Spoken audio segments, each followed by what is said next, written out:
ત્રણ હજારની ડીશો અને કરોડોના સ્ટેજ, ચેતરભાઈ વસાવાએ તંત્ર પર કર્યા પ્રહારો. આવો સાંભળીએ ધારાસભ્ય ચેતરભાઈ વસાવા શું કહે છે. નર્મદા જિલ્લાના અધિક નિવાસી કલેક્ટર શ્રીની અધ્યક્ષતામાં જિલ્લા સંકલન સમિતિની બેઠક હતી. એમાં અમે તમામ પદાધિકારીઓ અને શાખાના તમામ અધિકારીઓ હાજર હતા. એમાં નર્મદા જિલ્લાની જે મેન યોજનાઓ છે, નર્મદા જિલ્લાનું બજેટ છે, એની ચર્ચાઓ થઈ. જેમ કે મનરેગા હોય, આવાસની યોજના હોય, કૃષિ નુકસાનીના સર્વેની બાબત હોય, બીએલઓની કામગીરીની બાબત હોય, તમામ બાબતોએ ચર્ચા થઈ.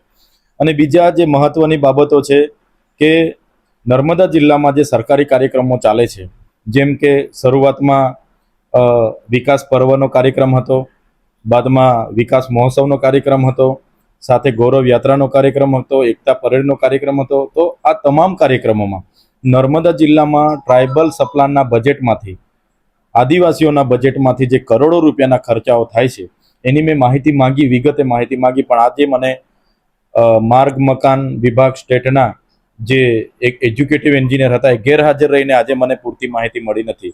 સાથે સાથે તમામ શાખાના અધિકારીઓ મને પૂરતી માહિતી આપી નથી. એમણે માત્ર ને માત્ર આંકડાઓ બતાવી દીધા છે. ત્યારે કરોડો રૂપિયાના બિલો, વાઉચરો એમણે ડ્રોમવાળાને આપ્યા છે, કરોડો રૂપિયા સ્ટેજવાળાને આપ્યા છે, કરોડો રૂપિયા એમણે ભોજન બિલ મૂક્યા છે. ત્યારે સવાલ એ થાય છે, એક બાજુ નર્મદા જિલ્લો એ દેશના અતિ પછાત જિલ્લામાં આની ગણના થાય છે. 12,000થી પણ વધારે કુપોષિતથી પીડાતા, અતિ કુપોષિતથી પીડા બાળકો અહીં છે. એમના વિકાસ માટે આમની પાસે ગ્રાન્ટ નથી. સિકલ સેલ એનેમિયાથી પીડાતા લોકોને સહાય આપવાની આમની પાસે ગ્રાન્ટ નથી. બાળકો ભણતા હોય એને શિષ્યવૃત્તિ આપવા માટેની આમની પાસે ગ્રાન્ટ નથી. આંગણવાડી વર્કરોને ફૂડ બિલ આપવા માટે પણ આમની પાસે ગ્રાન્ટ નથી. અને 3,000ની ડીશ આ કેવડિયા અને ડેડિયાપાડાના કાર્યક્રમોમાં અધિકારીઓને ખવડાવેલી છે, વીવીઆઈપીઓને ખવડાવેલી છે.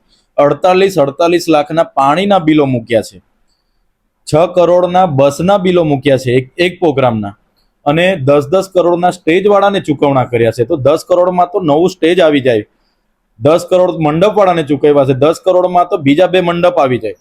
ત્યારે આટલા મોટા જે બિલો અધિકારીઓ એમના લાગતા વળગતા એજન્સીઓને સાથે રાખીને મૂક્યા છે, એનો અમે સખત વિરોધ કરીએ છીએ. કેમ કે અમારે એક યોજના માટે એમની પાસે ગ્રાન્ટ નથી હોતી અને એક કાર્યક્રમમાં એમણે 50 કરોડ આ રીતના બિલો મૂકે, એ અમે ચલાવવાના નથી. સરકાર એક બાજુ નર્મદા જિલ્લાને પૈસા આપે છે, પણ અહીંયા તો આવા પ્રોગ્રામોમાં બધા વાપરે છે. તો લોકોનો વિકાસ ક્યારે થશે?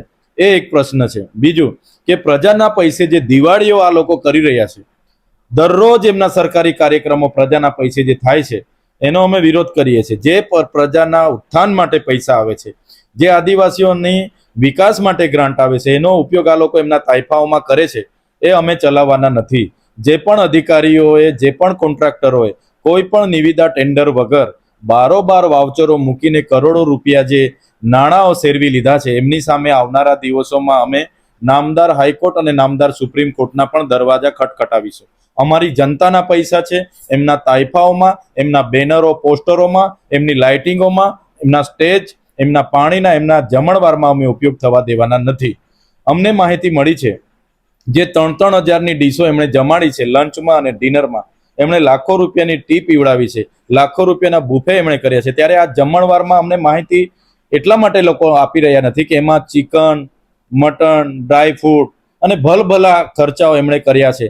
એટલા માટે જે એક્શન છે સ્ટેટ માર્ગ મકાન વિભાગના આપી નથી રહ્યા એવું મને લાગી રહ્યું છે.